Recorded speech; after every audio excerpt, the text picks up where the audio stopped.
আসসালামু আলাইকুম রহমতুল্লাহি ওয়া বারাকাতুহু। প্রিয় ভাই ও বন্ধুরা, কেমন আছেন? আশা করি সবাই ভালো আছেন। দেশ ও প্রবাস থেকে যারাই এই মুহূর্তে ভিডিওটি দেখতেছেন, আমার পক্ষ থেকে রইল আপনাদের জন্য আন্তরিক মোবারকবাদ। আমি চাই আপনারা ভালো থাকেন, যে দেশেই থাকেন না কেন, যে কাজই করেন না কেন, আপনারা যেন সবসময় ভালো থাকেন। আল্লাহ তাআলা রব্বুল আলামিনের কাছে এই প্রার্থনাই করি, প্রিয় মালিক যেন আমার দেশ এবং প্রবাসের ভাইদেরকে সবসময় সর্বদা ভালো রাখে। তো প্রতিদিনের মতো আজকে আবারও চলে আসলাম নতুন একটা ভিডিও নিয়ে, যে ভিডিওতে থাকবে গুরুত্বপূর্ণ কিছু তথ্য। আশা করি ধৈর্য সহকারে পুরো ভিডিওটি দেখে আপনার মূল্যবান মতামত ভিডিওর কমেন্ট বক্সে লিখে যাবেন। আজকে যাকে নিয়ে ভিডিও করব সেই মেয়েটার নাম হচ্ছে মিম, তার গ্রামের বাড়ি হচ্ছে আপনার চাঁদপুর জেলা। তো এই মেয়েটা দেখতে শুনতে মাশাআল্লাহ খুবই সুন্দর, এবং কি সেই মেয়েটা বিয়ে করতে চাচ্ছে। তবে মনের মতো একজন মানুষ পেলেই নাকি সেই মেয়েটা বিয়ে করবে, এবং মেয়েটার বয়স হচ্ছে 22 বছর। সে বিয়ে করতে চাচ্ছে এমন একজন মানুষ, সেই মানুষটার 30 বছর, 40 বছর, 50 বছর বয়স হোক, তাতে কোনো সমস্যা নেই।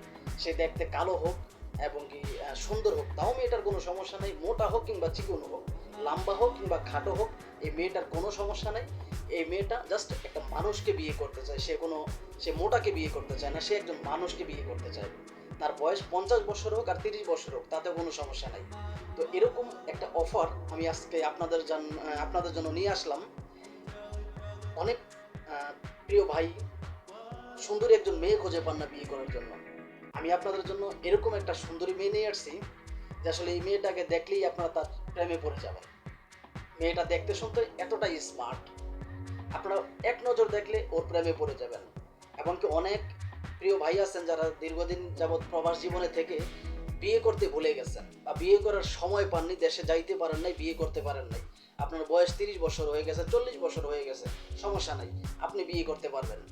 এবং আপনি এই মেয়েটাকে বিয়ে করতে পারবেন। এই মেয়েটা খুবই সুন্দর, এবং সেই মেয়েটা কিন্তু আসলে লম্বা চূড়া, কিন্তু একেবারে কি বলবো, এখন বললে তো বলবেন যে আমি খারাপ কথা বলি, সানি লিওনের মতোই কিন্তু বডি ফিটনেস, লম্বা চূড়া। তো এই মেয়েটাকে আসলে যেই প্রিয় ভাই বিয়ে করবেন, আগেই বলে দিচ্ছি, আপনারা কেউ ওর কাছে যৌতুক নিতে পারবেন না, ওর ফ্যামিলির কাছে যৌতুক দাবি করতে পারবেন না, কেননা এই মেয়েটা যৌতুক দিয়ে বিয়ে করবে না। যদিও মেয়েটা খুবই সুন্দর, হুরপরি, যদিও আল্লাহ তাআলার বেহেশতের যে হুর, সে হুরের মতো হবে না। কারণ আল্লাহ তাআলার যে জান্নাত, সে জান্নাতের কোনো বৈশিষ্ট্য পৃথিবীতে নাই। জান্নাত জান্নাতি, পৃথিবী পৃথিবী। তবে আমি ব্যক্তিগতভাবে আপনার পরিস্থানের পরি আছে না, পরীর মতো সৌন্দর্য। তো এই মেয়েটাকে যদি আসলে কেউ বিয়ে করেন, আমি মনে করি আপনার ঘরে আলোর প্রয়োজন হবে না। এই মেয়েটার সৌন্দর্য দিয়েই কিন্তু আপনি ঘর আলোকিত করতে পারবেন। আপনার ঘরে যদি কারেন্ট নাও থাকে, তাও কিন্তু এই মেয়েটার সৌন্দর্যে আপনার ঘর কিন্তু আলোকিত হয়ে যাবে। তো নিশ্চয়ই আপনারা সেই মেয়েটার দেখতে চাচ্ছেন, আপনারা ভিডিওটা একটু খেয়াল করেন এই আপুটা কি বলে। আমি বিয়ে করি তাহলে অবশ্যই বুড়া মানুষকেই করব। আর বুড়া মানুষ হইলো, বুড়া মানুষকে যদি আমি বিয়ে করি তাহলে এরকম হবে যে আমি মানে সংসারে সুখ পাবো। তো এই মেয়েটা কতটা সুন্দরী, আপনারা নিশ্চয়ই ওর প্রেমে পড়ে গেছেন। আপনারা এক নজর দেখেই কিন্তু মনে হয় ওই মেয়েটার প্রেমে পড়ে গেছেন। তবে সাবধান, আপনাদেরকে বলছি, যারাই এতক্ষণ ভাবলেন যে আসলে এই মেয়েটাকে যদি আমি স্ত্রী হিসাবে পাই তাহলে আমার জীবন মধুময় হবে, আমি সেই মেয়েটাকে নিয়ে ভালোবাসার তাজমহল করব, এই ইচ্ছাগুলো যেই যুবক ভাইয়েরা, দেশের কিংবা প্রবাসের যে ভাইয়েরা আসলে এই ইচ্ছাগুলো পূরণ করতে চান, বা এই স্বপ্নর যেই ভাইয়েরা এই স্বপ্নগুলো দেখতে চান, আমি মনে করি আপনার স্বপ্ন দুঃস্বপ্ন দুঃস্বপ্নতে পরিণত করবে এই সমস্ত মেয়েগুলো। কেননা প্রত্যেকটা ছেলেই কিন্তু চায় যে আমার স্ত্রী হবে বা আমার প্রিয় মানুষটা হবে একটু স্মার্ট, একটু সুন্দর, একটু বডি ফিটনেস। বা যুবক ভাইয়েরা, আপনাদেরকে তো অনেক কিছু বুঝিয়ে বলতে হয় না, আপনারা অনেক কিছুই বুঝে ফেলেন।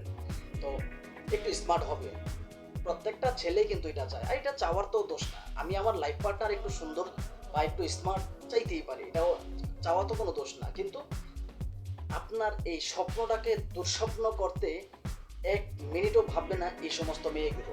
ওরা সবসময় এই ভিডিওগুলো তৈরি করে মূলত আপনার পুরুষদেরকে ধোঁকা দেওয়ার জন্য। আর এই যে মেয়েটার ভিডিওটা আমি আপনাদের সামনে প্রেজেন্ট করলাম, এই মেয়েটা কিন্তু এর আগেও এরকম 4 থেকে 5টা ভিডিও অলরেডি আমার ইউটিউব চ্যানেলে আছে। আপনারা চাইলে ঘুরে আসতে পারেন আমার ইউটিউব চ্যানেলে, এই মেয়েটার আরও 4-5টা ভিডিও আছে। আর নয়তো নিম্নপক্ষে বিভিন্ন ইউটিউব চ্যানেল, বিভিন্ন ফেসবুক পেজে ওর 50 থেকে 60টা ভিডিও আছে। আপনারা একটা জিনিস খেয়াল করেন, জাতের মেয়ে কালো ভালো, নদীর পানি ঘোলা ভালো, এই কথাটা মনে রাখবেন। এবং শুধুমাত্র যে আসলে হিজাব পরলেই একটা মেয়ে ভালো হয়ে যায়, বিষয়টা কিন্তু এরকম না। হিজাব কিন্তু সানি লিওন, মিয়া খলিফা এরকম পর্নস্টার যারা আছে তারাও কিন্তু ব্যবহার করে। তো এই জন্য কি তারা ভালো মানুষ? কখনোই না।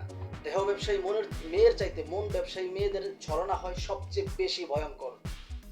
দেহ ব্যবসায়ী মেয়ের চাইতে মন ব্যবসায়ী মেয়েদের ছলনা হয় সবচেয়ে ভয়ঙ্কর। তার কারণ হচ্ছে দেহ ব্যবসায়ী যে মেয়েগুলো তারা কিন্তু কাস্টমারের কাছ থেকে টাকা নেয়, বিনিময়ে কাস্টমারকে সুখ দেয়। আর এই সমস্ত যে মেয়েগুলো এই প্রতিবেদন নামে ডিজিটাল ভিক্ষার যে ভিডিওগুলো করে বা যেই ইউটিউবার যে দালালগুলো এই ভিডিওগুলো তৈরি করে, আমি মনে করি সবচেয়ে বড় দালাল হচ্ছে এই ইউটিউবারগুলো। ওদেরকে যদি কোথাও আপনারা খুঁজে পান, কড়ির সাথে বাইদা আধা ঘন্টা পিড়াইবেন, তারপর পুলিশ খবর দেবেন, পুলিশে ধরিয়ে দেবেন এদেরকে। কারণ এরা দেশের শত্রু, এরা আপনার জাতির শত্রু, এরা প্রবাসীদের শত্রু।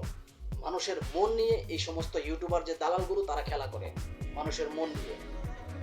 ওরা কখনোই আসলে বিয়ে বসার জন্য এই ভিডিওগুলো করে না। মূলত ওরা প্রবাসীদেরকে টার্গেট করে এই ভিডিওগুলো তৈরি করে, যাতে প্রবাসীরা দেখে তাদের নাম্বারে ফোন দিয়ে আপনারা তাদের সাথে কথা বলে। এবং মেয়েগুলো কিন্তু আসলে টাকা পয়সা চায় না। প্রথম বলে যে আমাকে একটা সিম কার্ড কিনে দাও এবং কি আমাকে একটা অ্যান্ড্রয়েড ফোন কিনে দাও, আমি তোমার টাকা পয়সা চাই না। এই কথাগুলো বলে কিন্তু বিভিন্ন প্রবাসীদের ভিতরে ঢোকার পরে আপনার 1 দিন 2 দিন 3 দিন এভাবে 4 দিন 5 দিন যাওয়ার পরেই বলে যে আসলে আমি তোমাকে ভিডিও কলের মাধ্যমে বিয়ে করব। এই কথাগুলো মেয়েগুলো বলে। এই কথা বলেই যে আসলে সেই প্রবাসী তো চিন্তা করে যে আসলে এরকম একটা সুন্দরী মেয়ে আমি বিয়ে করতেছি, আমার জীবন ধন্য। তখন সেই প্রবাসীকে বলে যে আমাকে বিয়ের খরচ দাও, 20-30 হাজার টাকা বিয়ের খরচ দাও। যখনই বিয়ের খরচ দেয়, একটা ওদেরই সাজানো বিয়ে, ভিডিও কলের মাধ্যমে একজন কাজী থাকে, 2 জন সাক্ষী থাকে, এভাবেই মেয়েটা কবুল বলে। কবুল বলার পরে কিন্তু আসলে সত্য মিথ্যা ওরাই ভালো জানে যে আসলে কোন দিক দিকে তাকিয়ে কবুল বলে। কেননা বিয়ে এমন একটা জিনিস, বিয়ের মতো এত পবিত্র কাজ আর কিছু হতে পারে না। এই বিয়ের নামে এই যে 900 ব্যবসা, রমরমা ব্যবসা করে এই সমস্ত মেয়েগুলো। তো ভাই ইসলামে আসলে কোনো মানুষকে যদি ইচ্ছাকৃতভাবে কবুল বলা হয়, সেটা বিয়ে হয়ে যায় ইসলাম অনুযায়ী। তো এই সমস্ত মেয়েগুলো এই বিয়ের নামে রমরমা ব্যবসা করা আর প্রবাসীদেরকে ধোঁকা দেওয়াই হচ্ছে ওদের মূল টার্গেট। আর এই কাজগুলো করতে সবচেয়ে বেশি হেল্প করে ওদের যে স্বামী আছে। প্রত্যেকটা মেয়ে কিন্তু বিবাহিত, ওদের স্বামী আছে, সন্তান আছে। এবং এই মেয়েটাকে দেখে আপনাদের কোন অ্যাঙ্গেলে মনে হয় যে অবিবাহিত? তো যাই হোক, আমি সেই প্রসঙ্গে যাব না। আপনারা এই সমস্ত মেয়েগুলো থেকে যথেষ্ট পরিমাণ দূরে থাকবেন। যতটুকু দূরে থাকতে পারবেন ততটুকু আপনার জন্য মঙ্গল। ওদের সাথে কথা বলবেন, জানি না ওরা কি কালো ব্ল্যাক ম্যাজিক জানে, যেই পুরুষ ওদের সাথে কথা বলে সেই পুরুষে ওদের পাগল হয়ে যায় এবং কি ওদেরকে টাকা দিতে শুরু করে। সেই পুরুষের স্বপ্ন দুঃস্বপ্ন হয়ে যায় আপনার তখনই, যখন থেকে যে আসলে তার কাছ থেকে যথেষ্ট পরিমাণ টাকা নিয়ে তাকে ব্লক করে দিচ্ছে। তো যাই হোক, এই ভিডিওটি আসলে কাউকে উদ্দেশ্য করে বানানো হয় নাই, শুধুমাত্র সতর্কমূলক ভিডিও। প্লিজ কেউ খারাপ মন্তব্য করবেন না। ভিডিওটি ভালো লাগলে লাইক, কমেন্ট, শেয়ার এবং কি চ্যানেলটি সাবস্ক্রাইব করে আপনাদের পাশে থাকার সুযোগ দিবেন। ভিডিওটি যদি ফেসবুক পেজ থেকে দেখে থাকেন তাহলে পেজটি ফলো করতে ভুলবেন না। তো ভালো থাকবেন, সুস্থ থাকবেন, আল্লাহ হাফেজ।